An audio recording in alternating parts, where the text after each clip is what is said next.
Assalamualaikum warahmatullahi wabarakatuh. Bapak Ibu, saya akan mencoba mempraktekkan chef ya. Kalau soal teori, Bapak Ibu sudah lihat di situnya, jadi saya tidak menjelaskan lagi. Jadi dalam chef itu ada tiga bisa chef atau EFT ya. Nanti dua-duanya akan saya singgung ya. Chef itu Spiritual Emotional Freedom Technique, kalau EFT itu Emotional Freedom Technique ya. Mirip-mirip, beda ucapan saja. Nah, ada tiga apa ya namanya ya. Ya, yang pertama gini, setup itu ya. Didahului oleh setup.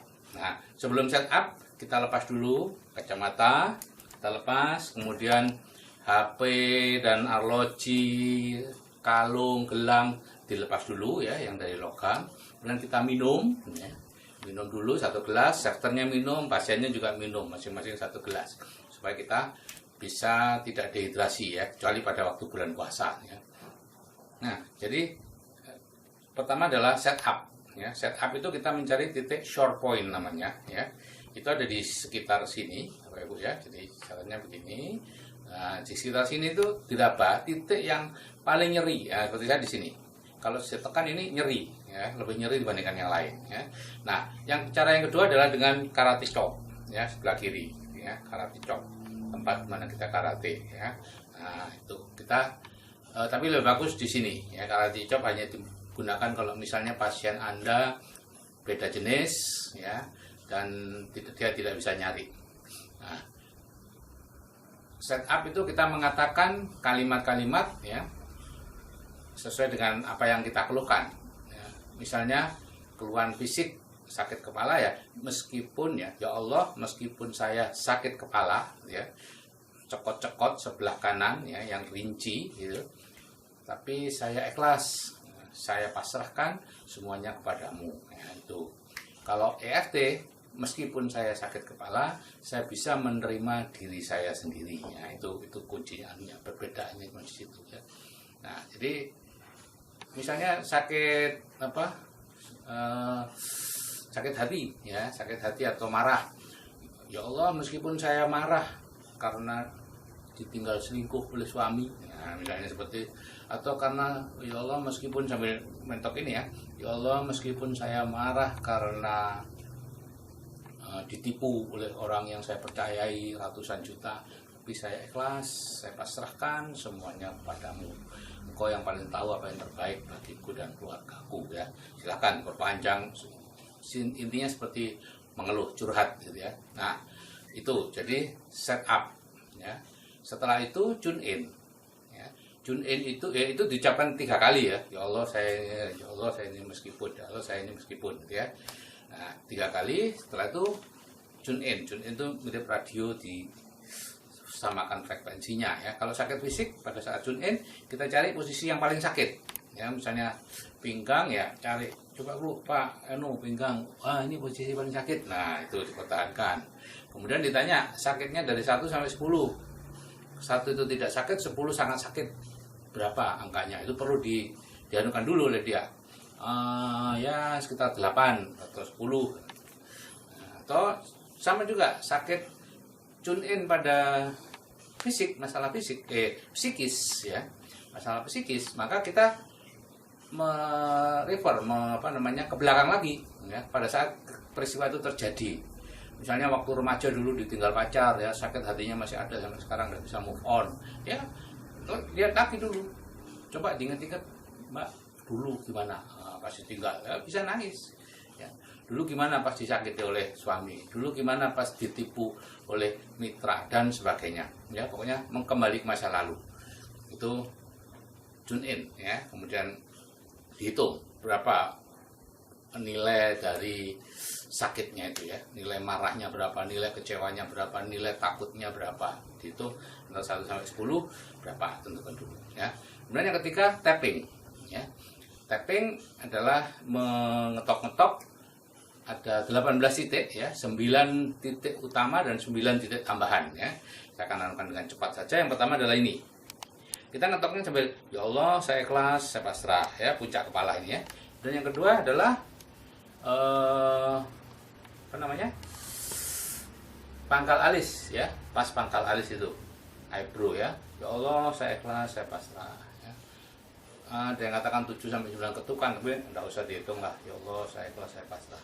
Dan samping mata, ya Allah, saya ikhlas, saya pasrah. Yang keempat, bawah mata, ya Allah, saya ikhlas, saya pasrah. Yang kelima, bawah hidung, ya Allah, saya ikhlas, saya pasrah. Yang keenam, di bawah di dagu, ya Allah, saya ikhlas, saya pasrah. Dan yang ketujuh, ini collarbone namanya, ini adalah seperti kelereng itu, pertemuan dari tulang selangka atau tulang apa dengan tulang dada ya, bagian bawahnya itu. Ya Allah, saya ikhlas, saya pasrah. Terus yang ke-8, ketiak ya, kira-kira 2 jari di bawah ketiak sejajar dengan puting susu, atau pada wanita di tali BH. Ya Allah, saya ikhlas, saya pasrah. Paling aman ya pakai ini aja. Ya Allah, ya. Kemudian 2 jari di bawah puting susu pada laki-laki ya. Kalau pada wanita ya pas tekuan payudara itu di situ ya. Repot kalau di bawah puting susu, nanti kalau mulai sampai dengkulnya nanti dia. Nah, di situ itu 9 titik utama ya. 1, 2, 3, 4, 5, 6, 7, 8, 9. Terus tambahnya ini 1, 2 ya. Allah saya ikhlas, saya pasrah, ya Allah saya pasrah. 3 ini persis di bawahnya kuku ini ya, di samping ini 4, 5, 6, 7 ya. 1, 2, 3, 4, 5, 6, 7. Terus gamut namanya, ini di sini pertemuan antara tulang ini ya, di sini lekuannya. Nah, sambil melakukan gamut ya, diketuk atau digeser gini, sebaiknya orangnya sendiri yang melakukan ya, supaya kita bisa menggerakkannya. Kita melakukan 9 gerakan, terutama pada mata ya. 1, Bu, pejamkan mata yang kuat sambil tetap ngetuk, nggak usah ngomong dah. Ketuk-ketuk aja, pejamkan mata, melotot yang kuat, melirik ke kanan bawah, melirik ke kiri bawah, hanya melirik ya, tidak menoleh ya, melirik. Terus mata berputar searah jarum jam, mata berputar berlawanan jarum jam ya. Jadi kita memberi kode begini, makanya orangnya sendiri yang melakukan ya. Kemudian bergumam, singkat aja, ya, pokoknya ada lagunya. Terus menghitung 1, 2, 3, 4, 5 ya, bergumam lagi, gitu ya. Nah, jadi 9 hal itu. Kemudian karate chop begini. Nah, jadi pada chef Bapak Ibu bisa melakukan ini kiri, kirinya ke kanan, kemudian pakai tangan kiri, kanan. Sudah. Kalau itu sembuh, sudah. Tidak usah diteruskan. Tapi kalau misalnya belum sembuh juga, lagi diulangi, kemudian lengkap. Ya, diulangi lengkap sampai sembuh atau sampai ya terserah lah sampai kapan. Nah, kalau pada fobia Bapak Ibu, ya, orang yang takut sekali pada sesuatu, chef sangat ampuh untuk dilakukan ya. Jadi pada fobia misalnya Bapak Ibu ini apa? Pertama orangnya bahan yang buat fobia itu jangan dimunculkan dulu ya. Katakan saja, Pak, Bu, coba pikirkan yang Bapak Ibu takutkan, kecoa ya. Nah, kemudian kita save. Seperti biasa, kita save, lengkap, boleh. Setelah itu setelah save biasanya takutnya sudah berkurang. Pak, Bu, kalau misalnya di sana ada kecoa, Bapak Ibu lari enggak? Oh, enggak. Oh, oke, kalau gitu. Oke. Tunjukkan kecoa dari jauh gitu ya. Pakai plastik gitu atau tikus atau apapun bahan yang ditakutkan gitu ya.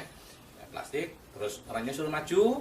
Kalau si pasien begini, nah berarti batas penolakan itu stop.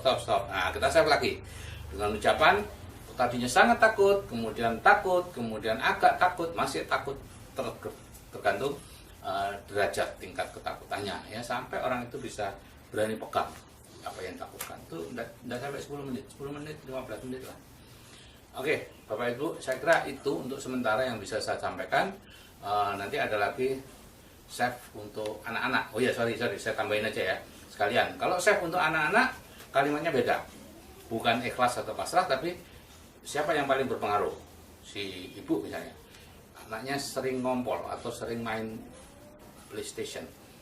Meskipun saya senang sekali main PlayStation, padahal ibu lebih senang kalau saya belajar, tapi ibu tetap sayang sama saya. Nah, itu kalimatnya.